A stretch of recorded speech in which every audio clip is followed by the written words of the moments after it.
ซุมเจ้าบรรยากาศมื้อนี้เป็นเงียบๆเงาๆเนาะรู้สึกบ่มีแรงจูงใจเข็นฝ้ายนะหันแน่ฮู้เด้อว่าคิดหยังอยู่หั่นน่ะแสดงว่าคิดคือกันได้หั่นเนาะจึงค่อยฮู้กินฮอดข้าวได้หั่นเนาะโอ้มื้อนี้บรรดาสาวงามมากันอย่างครบหน้าครบตาเลยเนาะอุ๊ยยังบ่ทันครบเทื่อใดอ้าวยังผู้ใดซั่นน่ะโอ้ยก็ยังสาวแผ่นดินเย็นเฮาหั่นเด้แฮมไม่เด้อผู้ใดเว้าควันหมู่น่ะโอ้ยบ่ได้เว้าควันดอกคิดฮอดเสียงขับม่วนๆก็เลยจมหาซั่นดอกนี่น่ะทุกคนคืนนี้แปลกเนาะคือบ่เห็นไอ้บ่าวบ้านเหนือบ้านใต้มากวนหูกวนตาอีกว่าบ่นั่นนะแม่นบ่น้อว่ามากวนหูกวนตาหรือว่าใจแท้อยากประสงค์เกี้ยวคือมันเก่าบ่เด้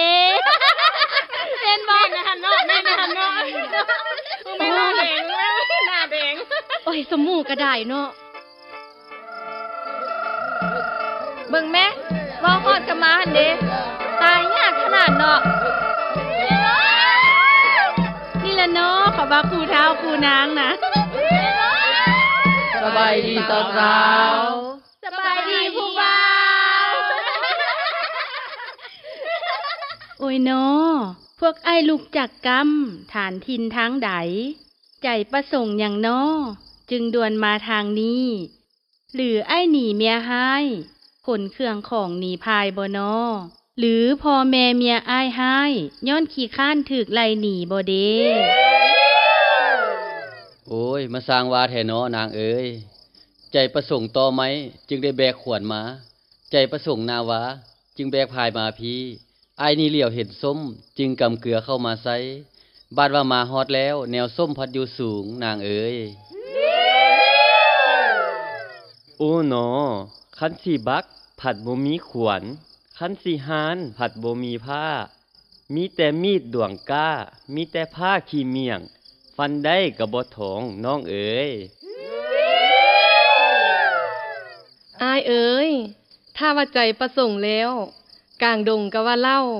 คันว่าใจขี้ค้านกลางบ้านก็ว่าหนามอ้ายเอ๋ย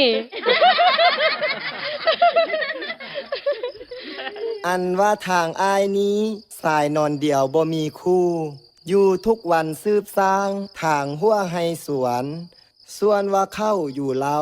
เอาอังเหลือเงียขาดแต่เมียเคียงกายจริงไม่มาหาน้องอ้ายผู้เสียงดีขับเงื่อมให้ฟังได้ดูแม่นโอ้ยจังแม่นให้ไก่ปลาขันก่อนไก่บ้านแท้เนาะ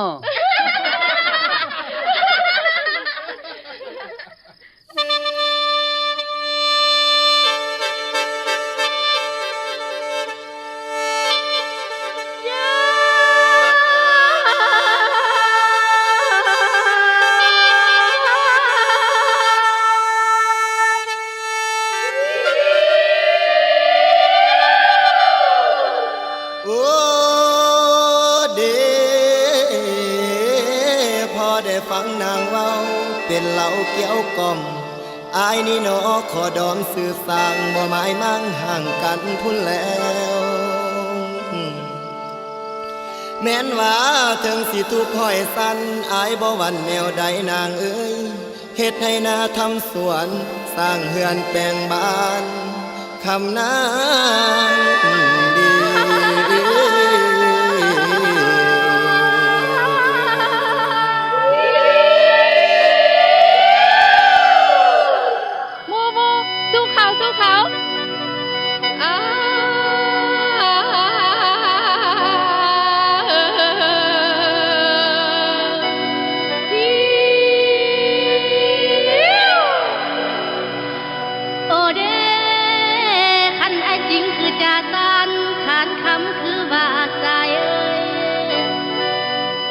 อันแม่นว่า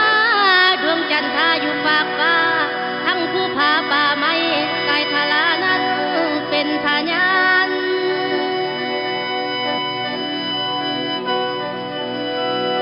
อันแม่นว่าอันว่าความหักเฮาให้คือเดือนดาวผู้ฟ้าคือ องปากกับน้ำเคียงคู่อยู่ร่วมกันสืบสร้างเมืองบ้านให้หุ่งเฮืองหุ่งเฮืองเด้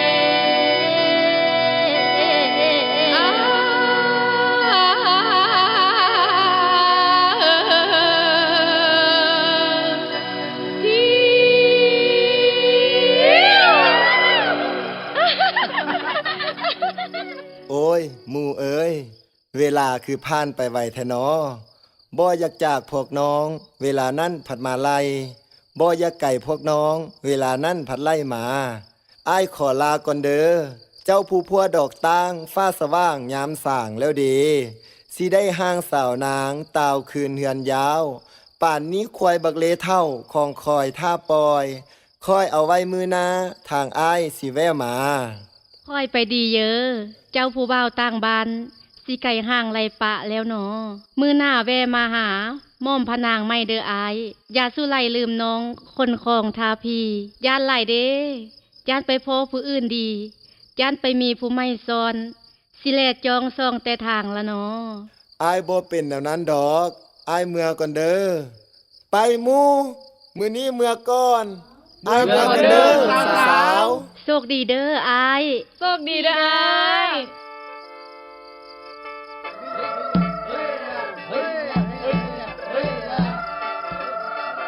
โอ้ยบ่แม่นใจไปนำผู้บ่าวเพิ่นละบ่น้อคิดฮอดเขาได้อหั่นเนาะ โอ้ย คืนนี้คือสินอนบ่หลับแล้วเนาะ